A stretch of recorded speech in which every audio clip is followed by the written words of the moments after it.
दोस्तों अपराध चाहे कोई भी हो, अपराध चाहे कॉग्निजेबल ऑफेंस हो या फिर नॉन कॉग्निजेबल ऑफेंस हो, दोनों ही अपराध में देखा जाए तो जो सामने वाला जिस पर वो कंप्लेंट रजिस्टर की गई या फिर जिसके अगेंस्ट एफआईआर कटती है, उस व्यक्ति को अरेस्ट होने का खतरा बना ही रहता है और वो सोचता है कि अरेस्ट होने से मैं कैसे बचूं। कई बार वो एंटीसिपेटरी बेल की तरफ जाता है, कई बार अलग अलग रेमेडीज को इस्तेमाल करता है, मैं कैसे उस केस से निकल जाऊं या किस तरह से मैं बचूं उस अरेस्ट से। पर जरूरी नहीं कि आपके पास अगर कोई नोटिस आया 41A का तो पुलिस आपको अरेस्ट ही करेगी। हाँ, वो बात अलग है कि आपके किसी भी केस में अगर इन्वॉल्वमेंट है तो पुलिस आपको अरेस्ट जरूर करेगी अगर पुलिस के पास कोई भी रीजनेबल डाउट है या रीजनेबल कोई भी स्ट्रॉन्ग एविडेंसेस हैं आपके अगेंस्ट, और फिर भी 41A में आपको बुलाया गया तो पुलिस आपको अरेस्ट भी कर सकती है। 41A का नोटिस क्या बोलता है? क्या आपको पुलिस डायरेक्ट रूप से अरेस्ट कर लेगी अगर आप पुलिस स्टेशन जाते हैं और आपको मिलता है 41A का नोटिस, या फिर अगर आप जाते हैं 41A के नोटिस पर किसी भी पुलिस स्टेशन में या कहीं पर भी जिस एजेंसी ने आपको बुलाया है, तो क्या वो आपको अरेस्ट कर ही नहीं सकते? क्या बोलता है अपने देश का कानून, क्या बोलते हैं जजमेंट, आज उन्हीं सब पर हम बात करेंगे। कोशिश करूंगा कि इसी एक वीडियो से आपके सभी तरह के डाउट क्लियर हो जाए 41A नोटिस को लेकर। ज्यादा कुछ जानने के लिए CRPC 41A के बारे में दोस्तों बने रहिए हमारे इस वीडियो के साथ। नमस्कार दोस्तों, स्वागत करता हूं फिर एक बार आप सभी का अपने इस YouTube चैनल पर जिसका नाम है फाइट फॉर ट्रू। मेरा नाम है वीरेंद्र वर्मा। जैसा आप सभी जानते हैं, हम इसी तरह की लीगल अवेयरनेस की वीडियोस आपके लेकर आते हैं और आपको बनाते हैं कानूनी जानकार। सबसे पहले दोस्तों आपको पता होना चाहिए क्या बोलता है CRPC का section 41A, notice of appearance before police officer. मतलब किसी भी पुलिस ऑफिसर ने आपको एक नोटिस भेजा और बोला कि इस फला डेट को इतने बजे आप पुलिस स्टेशन में आए और अपनी अपीयरेंस को आप नोट करवाए, आपका नाम आया है किसी भी केस में और किस तरह से डाउट करते हैं आपके ऊपर वो, या फिर क्या उनके पास रीजनेबल ग्राउंड्स हैं आपको बुलाने के लिए, उसलिए आपको बुलाया गया पुलिस स्टेशन में। अब सवाल ये आता है कि सर हम पुलिस स्टेशन जाएं या नहीं, कहीं ऐसा तो नहीं कि सीधा पुलिस हमें अरेस्ट कर लेगी। उसके लिए दोस्तों आपको जानना चाहिए अरनेश कुमार का जो जजमेंट आया, Arnesh Kumar versus state of Bihar का, जिसमें बोला गया कि अप टू 7 इयर्स या फिर लेस देन 7 इयर्स के जितने भी मामले होते हैं उसमें पुलिस आपको एक 41A का नोटिस देगी। चीटिंग का मामला भी इन्हीं मामलों में आता है जिसमें पुलिस आपको एक नोटिस देगी, सीधा आपको अरेस्ट करेगी नहीं। और यहीं पर जब पुलिस वाले सुप्रीम कोर्ट के आदेश जो होते हैं या गाइडलाइंस होती हैं, जजमेंट्स आते हैं, जो पुलिस वाले उन्हें मानते नहीं हैं, उनके अगेंस्ट भी कुछ और गाइडलाइंस दी गई और जजमेंट्स आए। मैं एक जजमेंट का नाम आपको बताना चाहूंगा उनमें से। और जो पुलिस वाले इस 41A की अवहेलना करते हैं, नहीं मानते हैं और अपने ही कानून को चलाने की कोशिश करते हैं, उनके लिए भी एक जजमेंट आया, Satyendra Kumar until versus CBI। आप इसको पढ़ेंगे तो यहाँ पर फटकार भी लगाई गई और बातें भी बताई गई, जो पुलिस वाले इन चीजों को नहीं फॉलो करते हैं उनके अगेंस्ट एक्शन होना चाहिए, ये भी कहा गया इस जजमेंट में। अब दोस्तों बात ये आती है कि 41A का नोटिस आपके पास आए तो आप क्या करें। दोस्तों अगर आपकी इन्वॉल्वमेंट नहीं है, ना के बराबर आपकी इन्वॉल्वमेंट है, तो मेरा मानना है आपको पुलिस स्टेशन जाना चाहिए और पुलिस के पास जाकर अपनी सारी बातों को बताना चाहिए। डिटेल में आप बताइए आपने कुछ नहीं किया है तो मेरा मानना है कि पुलिस आपको ऐसे अरेस्ट करेगी नहीं। और अगर पुलिस के पास कोई रीजनेबल कोई डाउट्स है या कोई भी एविडेंसेस है तो वो पुलिस को शो करने होंगे। ऐसा नहीं कि सीधा 41A का नोटिस दे दिया तो आपको अरेस्ट कर ले।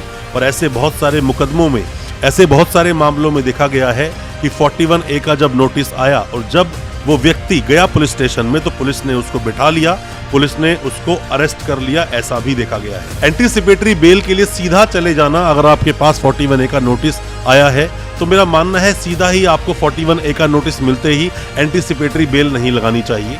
अगर आपको लगता है कि नहीं ये मामला बिल्कुल ही गलत है और मेरे अगेंस्ट जो कार्रवाई हो रही है वो नहीं होनी चाहिए, बिल्कुल झूठा फर्जी मामला है, तो आपको क्वेश्चनिंग में जाना चाहिए। किसी भी हाईकोर्ट में जाकर आप 482 में जो आप क्वेश्चनिंग एक लगाएंगे उससे आपको केस बाहर निकाला जा सकता है। 41A के नोटिस का पालन आप करें, क्योंकि पालन आप अगर नहीं करेंगे तो उसके बाद में अरेस्ट वारंट इशू होगा, 82 की प्रोसीडिंग भी आपके अगेंस्ट चला दी जाएगी। 82 क्या होता है, भगोड़ा कब करार देते हैं, उस पर डिटेल मैंने वीडियो बनाया है, उस वीडियो को आप देख लेंगे तो बेहतर होगा। और आपके साथ 41A जैसी कोई घटना अगर हुई है, आपके पास कोई नोटिस आया है, उसके बारे में आपका क्या था एक्सपीरियंस या क्या बताना चाहते हैं, कमेंट बॉक्स में जरूर बताना, हमें उसका भी इंतजार रहेगा। हो सकता है उन चीजों से और लोगों को कुछ सीखने को मिले। अब दोस्तों होता क्या है, कब कब आपके पास 41A का नोटिस आता है।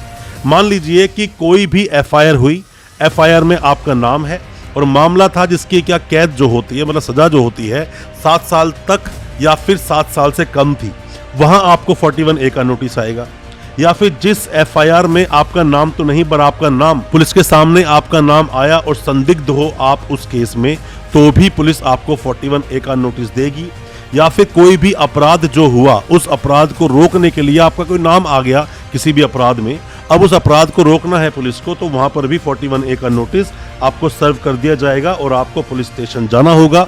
हालांकि बहुत सारे स्टेट में मैंने देखा है कि पुलिस वाले 41A को सीरियसली लेते नहीं है। बस उनका काम यह है कि अगर एफआईआर कटी है सीधा तरीके से अरेस्ट कर लो। ऐसी अगर कोई अरेस्ट होती है तो ऐसी अरेस्ट का आपको चैलेंज करना चाहिए, आपको हाई कोर्ट तक जाना चाहिए और ऐसे पुलिस वालों के अगेंस्ट कंप्लेंट भी आपको हालांकि करनी चाहिए, क्योंकि पुलिस भी बाउंड है उसी तरह से कानून को फॉलो करने के लिए, उसी तरह से कानूनी प्रोसीडिंग्स को फॉलो करने के लिए जैसे बाकी लोग हैं। 41 हो या 41A हो, एसेंशियल पार्ट बन जाता है आर्टिकल 21 का।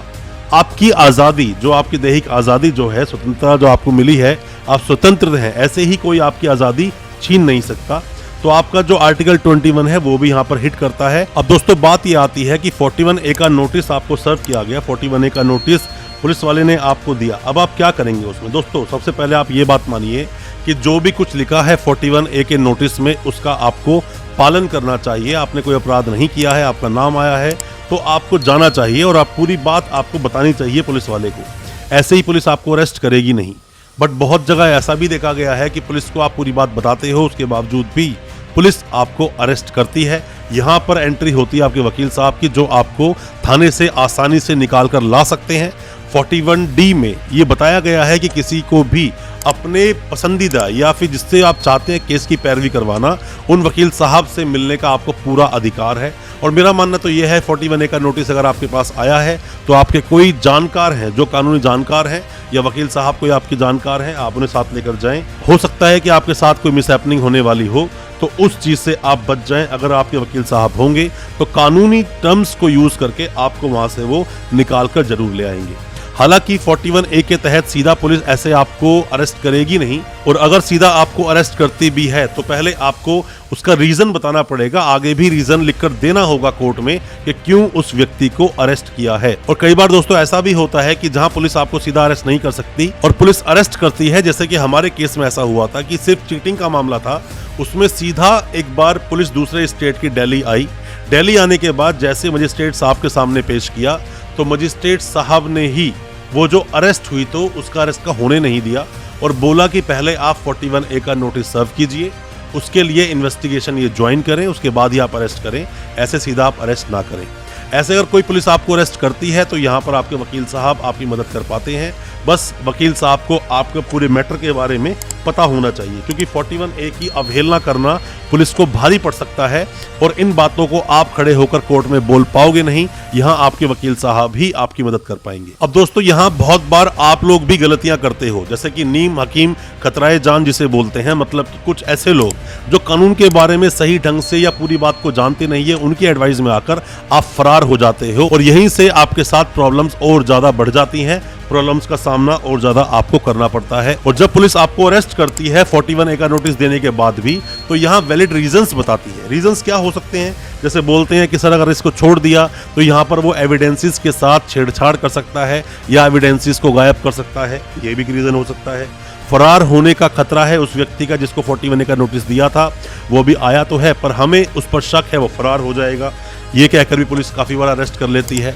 अगर हमने इसको यहाँ से छोड़ दिया तो गवाहों को जाकर डराएगा, धमकाएगा, इंड्यूसमेंट करेगा या फिर किसी भी तरह से अपनी साइड ले लेगा और केस पर पूरा प्रभाव पड़ेगा। ये भी एक बात होती है पुलिस की कई बार, और ऐसी कई सारी संभावनाओं को सामने पुलिस ले आती है जिनको दिखाकर पुलिस वहां पर उस व्यक्ति को अरेस्ट कर लेती है जिसको 41A का नोटिस दिया था। हालांकि सीधा आपको एंटीसिपेटरी बेल की तरफ नहीं भागना चाहिए। अगर आपके अगेंस्ट कुछ भी नहीं है, क्वेश्चनिंग पे जाओ, आपको रिलीफ मिल जाएगा। या फिर एंटीसिपेटरी पे आपको जाना है और आपको लगता है कि एंटीसिपेटरी से आपको रिलीफ मिल जाएगा, एंटीसिपेटरी का भी आप इस्तेमाल कर सकते हैं, प्रावधान है आपके पास। और मेरा मानना है इन सब चीज़ों को करने से पहले किसी भी अच्छे कानूनी जानकार से सलाह आप ज़रूर लें। सलाह ले लेंगे तो मेरा मानना है कि जो अरेस्ट या फिर आगे जाके प्रॉब्लम्स आपके साथ बढ़ सकती हैं, उन सभी समस्याओं से आप बच सकते हो। आपके साथ जो प्रॉब्लम्स हो सकती है उनका निवारण या फिर उनका हल आपको आसानी से मिल सकता है। दोस्तों, आप क्या जानना चाहते हैं? क्या आपको कभी 41A का नोटिस मिला है, या आप जानना चाहते हैं किसी पुलिस वाले ने आपके साथ गलत किया, कंप्लेंट उनकी आप कैसे करेंगे? कमेंट बॉक्स में अपने सवाल जरूर पूछना। कोई सलाह चाहते हैं आप हमें व्हाट्सएप पर मैसेज करें या अपने कमेंट बॉक्स में जाकर सवाल को पूछें, हम आपको रिप्लाई जरूर करेंगे और कोशिश करेंगे आपको भी जानकार बनाने की। जो भी कोई प्रॉब्लम्स आपके साथ हुई है उसके सॉल्यूशन आपको प्रॉपर तरीके से देने की। दोस्तों, अच्छा लगा आज का वीडियो? हमारी वीडियो को ज्यादा से ज्यादा अपने दोस्तों, परिजन, परिवार में शेयर करें ताकि वो भी अपने आप को कानूनी जानकार बना सके, और हमारे चैनल को अभी सब्सक्राइब करें, साथ में लगा बेल आइकन जरूर दबा दें ताकि इसी तरह की लीगल अवेयरनेस की वीडियोस हम आपके लेकर आ सके सबसे पहले। बहुत बहुत शुक्रिया, धन्यवाद हमारी इस वीडियो के साथ बने रहने के लिए।